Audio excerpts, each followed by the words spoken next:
Hello everyone, divine tarot 777 में आप सभी का स्वागत करती हूँ। मैं हूँ निधि। कैसे हैं आप? आई होप आप सभी स्वस्थ होंगे, सुखी होंगे और सुरक्षित होंगे। आज की जो रीडिंग है वो कलेक्टिव जनरल रीडिंग है, टाइमलेस रीडिंग है एंड टॉपिक है भाई। आज ये देखेंगे कि आपका जो पर्सन है वो आपके साथ रहना क्यों नहीं चाहते हैं। नो कॉन्टेक्ट सिचुएशन में है, अगर आपने बहुत ट्राई कर लिया है तब भी आपको समझ नहीं आ रहा है कि ऐसा क्या हो गया है कि ये पर्सन आपसे दूर भाग रहे हैं, आपसे कनेक्ट नहीं होना चाहते किसी भी तरीके से। तो उस रीजन पर हम जाएंगे। अगर आप इस रीडिंग को देखना चाहते हैं तो आप इसको देख सकते हैं। अदरवाइज अगर आप दूसरी तरीके की कोई रीडिंग देखना चाहते हैं लव रिलेटेड या कुछ दूसरे टॉपिक्स पर, तो सभी टॉपिक्स पर रीडिंग है। Third party, no contact situation, but ये थोड़ा डिफरेंट है। ठीक है, तो चलो अभी हम यहाँ पर रीडिंग करेंगे स्टार्ट। आपको रहना है पॉजिटिव, कर देना है वीडियो को लाइक, चैनल को सब्सक्राइब अगर अब तक नहीं किया है तो। पर्सनल रीडिंग के लिए आप आ सकते हैं। व्हाट्सएप नंबर आपकी स्क्रीन पर है। रीडिंग स्टार्ट है 199 रुपीज ऑनवर्ड्स। मिनी रीडिंग से लेके डिटेल रीडिंग तक करवा सकते हैं। और चलो स्टार्ट कर रहे हैं इस रीडिंग को। देखेंगे आपके पर्सन का रीजन क्या रहा है जिसकी वजह से वो आपसे डिस्टेंस में है, दूरी भाग रहे हैं, मतलब बस आपके साथ नहीं रह पाना चाहते हैं। तो यहाँ आ गया है new vision, the outsider, isolation, turning in and inner voice. May be देखो ये वाइस वर्सा भी हो सकता है ये आपकी फीलिंग हो, आप नहीं जाना चाह रहे हो, या वो पर्सन जो भी है जो रिलेशन से दूर भाग रहा है ये उसकी फीलिंग हो सकती है। ठीक है, तो इस पर यहाँ पर जो कार्ड्स आते जा रहे हैं हमने यहाँ पर देख रहे हैं लवर्स, प्लेफुलनेस, गाइडेंस, शेयरिंग का कार्ड है, breakthrough, travelling and compromise. देखिए ये जो कार्ड्स हैं उस तरीके से आए हुए हैं कि आप देख पाएंगे कि आपके जो पर्सन है अगर वो इस रिलेशन में नहीं आ रहे, एक बात को मान लेते हैं, अगर आपकी सिचुएशन है तो आप मान लीजिएगा आपके पर्सन को, मतलब ऐसा कुछ भी वाइस वर्सा है, बट मैं मान के चल रही हूँ कि मे भी कभी कभी हमारी गलती होती है और हमें अपनी गलती को एक्सेप्ट करना है। तो देखिए सिचुएशन ऐसी है कि आपके जो पर्सन है वो जैसे सिचुएशन को खत्म करके, बाउंड्रीज को तोड़ करके, चुप्पी को तोड़ करके अब आगे बढ़ रहे हैं। ठीक है, वो चुप्पी तोड़ रहे हैं क्योंकि उन्हें लग रहा था बहुत समय से वो कॉम्प्रोमाइज करके जी रहे थे इस रिलेशन में, और काफी सारा चीजें ऐसी थी जो बहुत ज्यादा प्रॉब्लमेटिक सिचुएशन थी और वो इस कॉम्प्रोमाइज में जीते जीते थक गए थे और उनको इससे बाहर निकलना था।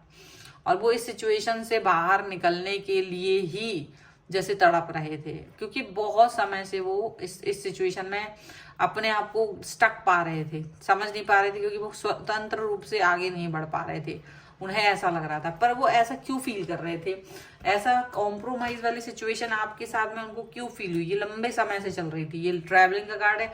ट्रैवल कोई भी बहुत जल्दी खत्म नहीं होती, वो लंबा सफर उन्होंने तय किया था और वो तय करते करते उसमें कई सारे स्टकनेस, कई सारे कॉम्प्रोमाइजेस उन्हें करने पड़े जो वो कभी नहीं कर रहे थे। लेकिन वो करते करते उनका मन खत्म हो चुका है, इसलिए ये पर्सन अब वापस नहीं आ रहे हैं। यहाँ पर ऐसा दिख रहा है उनका जो विजन है वो बदल गया। अगर आप इनको पहले जानते थे और यदि ये पर्सन पहले जिस सिचुएशन में रहते थे या जिस भी तरीके के पर्सन थे और आज जो ये पर्सन है ये बिल्कुल अलग हैं। इनको लगता है कि आपके साथ जब वो पहले थे तो बहुत झुक जाते थे, हर बात में मान लेना, कोई विवाद मान लेना, चीजों को एक्सेप्ट कर लेना, अपनी खुशियां पीछे सोचना कि अपने बारे में तो सोचना ही नहीं, दूसरों के बारे में सोचते रहना। वो इनका जो विजन था वो खत्म हो चुका है। अब ये अपने बारे में सोच रहे हैं, सेल्फ के बारे में सोच रहे हैं, प्यार के बारे में सोच रहे हैं। यहाँ पर ऐसा दिख रहा है और ये डेफिनेटली एक आउटसाइडर की तरफ फील करते थे आपके साथ में, आपके साथ रिलेशन में ये जब भी रहे हैं तो ये आउटसाइडर फील कर रहे थे। ठीक है, वाइसा वर्सा हो सकती है, मे बी ये आप फील कर रहे हो तो आप वापस अपने रिलेशन में नहीं जाना चाह रहे हो, ये वो जो भी होगा। ठीक है, बट अभी यहाँ पर ऐसे कि आपके पर्सन शायद इस सिचुएशन को आउटसाइडर की तरह ऐसा फील करते थे कि जैसे बात करते करते आप अपनी किसी बात को हाइड कर गए, कोई बात इनसे बोलना चाहते, यदि मतलब हाइड कर लेना, बात नहीं बोलना, तो वो उन सब चीजों की वजह से इनको ये चीज फील हुई कि ये वो सिचुएशन को पसंद नहीं कर रहा है। इस तरीके की बातें उन्हें पसंद नहीं आ रही हैं कि वो अपने आप को अलग थलग फील करें, तो वो चीज़ उन्हें बहुत बुरी लगी। उन्हें ये लगा कि वो अंदर ही अंदर टूटे हुए थे, बिखरे हुए थे, रो रहे थे, लेकिन कोई भी उस पर फोकस नहीं कर रहा था, कोई भी उसके ऊपर बात नहीं करना चाह रहा था। तो वो इस सिचुएशन के बारे में भी सोचते रहे हैं और वो इस सिचुएशन के बारे में बिल्कुल भी बात नहीं करना चाह रहे थे। यहाँ ऐसा दिख रहा है और इनको ये भी फील होता है कि वो अपने मन में मतलब जैसे ना अकेला पड़ जाना, अकेला पड़ जाने वाले सिचुएशन में हो गए थे वो। ऐसे हो गए थे, सारे लोग अगेंस्ट हो गए, जितने भी लोग अगर आपके परिवार के लोग थे, आस पड़ोस के लोग थे या जो भी कोई लोग थे, वो इनके अगेंस्ट भी चले गए थे।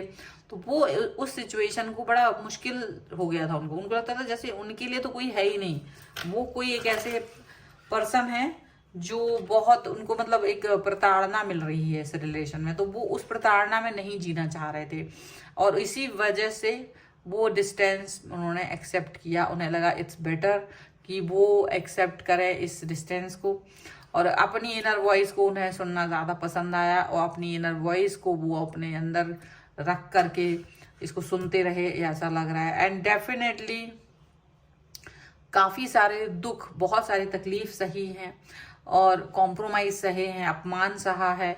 इस वजह से अब ये पर्सन और उसको लेकर चलते रहे, बहुत समय तक चलते रहे, तो उनको लगा कि अगला व्यक्ति इस चीज़ को सुधारने के बारे में सोच ही नहीं रहा है। वो सोच ही नहीं रहा कि यार मुझको कुछ सही करना चाहिए, आखिर इस व्यक्ति की क्या गलती है, आखिर इस व्यक्ति ने ऐसा क्या किया कि जो मैं इसके साथ इतना गंदा और बुरा बिहेव करूं।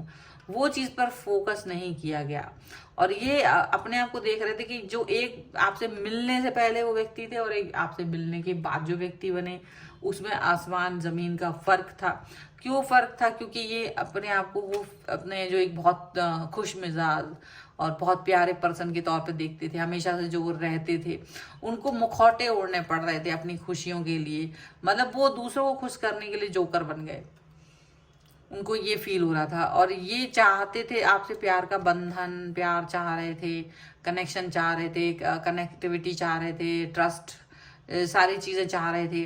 तो वो चीज़ इनको मिल नहीं रही थी, उल्टा ये परेशान हो रहे थे, स्ट्रेस हो रहे थे, रो रहे थे और इनको सारे लोग जैसे उंगलियां नहीं उठाते, सारे लोग उंगलियां उठा रहे थे, ऐसा लग रहा है। ऐसा हो सकता है मैरिड लोग भी हो सकते हैं इसमें काफ़ी सारे।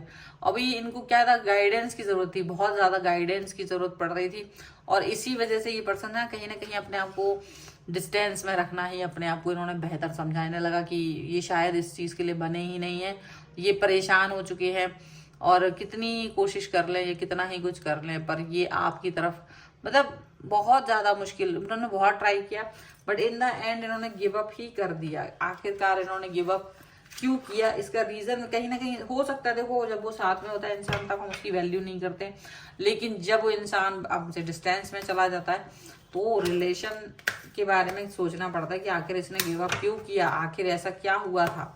आप तो अपने आप को हमेशा अच्छा ही सोचेंगे ना, मैं तो पाक साफ हूँ, बट हमेशा ऐसा नहीं होता है। रिट्रीट का कार्ड है यहाँ पर, कुछ और कार्ड्स की भी देख रहे हैं हम। It is safe for you to love, engagement and healing family issues and one more card and flood। देखिए इनको फाइनेंस एंड कैरियर से रिलेटेड प्रॉब्लम भी थी और कहीं ना कहीं इनको लगता था कि ये प्रॉब्लम बढ़ती जा रही है एंड हेल्पिंग हैंड कोई भी नहीं है। उल्टा इनको जैसे ना एक यूज एंड थ्रो वाला पर्सन समझ के रखा है। ये जो सम्मान चाह रहे थे, ये वो सम्मान प्राप्त नहीं कर पा रहे थे, ये जो डिग्निटी चाह रहे थे रिलेशनशिप में, वो चीज़ नहीं हो पा रही थी। आपके साथ अकेले में समय गुजारना भी मुश्किल हो रहा था। ट्रस्ट इशू बहुत ज़्यादा थे, आपके साथ कनेक्ट होने की कोशिश बहुत की बट डिसकनेक्शन उन्हें बहुत ज़्यादा फील हो रहा था। इंगेजमेंट मतलब यहाँ पर जो कार्ड्स हैं वो फील अलग दे रहे थे कुछ समय पर, मतलब ये एक चाह रहे थे आपके साथ बहुत अच्छा, लेकिन रिलेशनशिप अच्छा बन नहीं पा रहा था क्योंकि कोई ना कोई हर्डल बीच में आ रहा था। कोई ना कोई आपके परिवार के, आपके अड़ोस पड़ोस या फ्रेंड या कोई भी कह लीजिए, वो बीच में आके गड़बड़ कर रहे थे। कोई ना कोई थर्ड पार्टी सिचुएशन इनको फील हो रही थी। ये फैमिली इशू में ही प्रॉब्लम इतनी सारी आ रही थी कि परेशान हो रहे थे, फैमिली में ही उलझे पुलझे रह रहे थे। फैमिली को ही खुश करना, फैमिली में ही उलझे रहना, इनको खुश करना, उनको खुश करना, बहुत सारी चीजें ऐसी थी कि जो दिक्कत वाली हो रही थी। और ये देख रहे थे कि आप बाहरी तत्वों के साथ ज्यादा कनेक्ट फील कर रहे हो, बाहर लोगों के साथ ज्यादा जुड़ा हुआ फील कर रहे हो और उनको खुश करने के लिए आप बहुत ज़्यादा चीज़ें करते हो, तो वो सब चीज़ें ना इनको अच्छी नहीं लगी, वो सभी बातें इनको अच्छी नहीं लगी, और इसकी वजह से ये पर्सन डिस्कनेक्शन में आपके चले गए या दूरी बना ली। और यही एक बार जो दूरी बनी है वो वापस से कनेक्ट होने का उनका एकदम से भी मन नहीं है। यहाँ पे ऐसा बिल्कुल नहीं है कि वो मन करके आपके पास वापस आना चाहते हो, एकदम मन नहीं कर रहा उनका। वो चाहते हैं ये रिलेशन को बिल्कुल दूरी ही रखा जाए। तो ये कुछ रीजन है, इसको सुधारने की कोशिश करना है डेफिनेटली। प्रायश्चित इसका बहुत बड़ा उपाय हो सकता है। अगर ये गलती सचमुच आपने की है और सचमुच आपको फील होता है कि इसमें से कुछ भी गलती हुई है, सचमुच ये सिनेरियोज आपसे भी मैच कर गए हैं, तो यहाँ ये सुनने की जरूरत है और इसको समझने की जरूरत है और इसको सुधारने की भी जरूरत है, क्योंकि गलती हर किसी से होती है, सुधारना बहुत जरूरी है। ठीक है, तो ये है रीडिंग। अगर आप इस पर क्लेम करना चाहते हैं, वीडियो लाइक कर दीजिए, चैनल सब्सक्राइब कर लीजिएगा, और पर्सनल रीडिंग के लिए आप आ सकते हैं। व्हाट्सएप नंबर आपकी स्क्रीन पर है। रीडिंग स्टार्ट है 199 रुपीज ऑनवर्ड्स। मिनी रीडिंग से लेकर डिटेल रीडिंग तक करवा सकते हैं। आपको ये वीडियो कैसा लगा मुझे कमेंट बॉक्स में जरूर बताएगा। मिलते हैं एक नई रीडिंग के साथ जल्दी, तब तक देखते रहिए divine tarot 777। Thank you for watching, bye.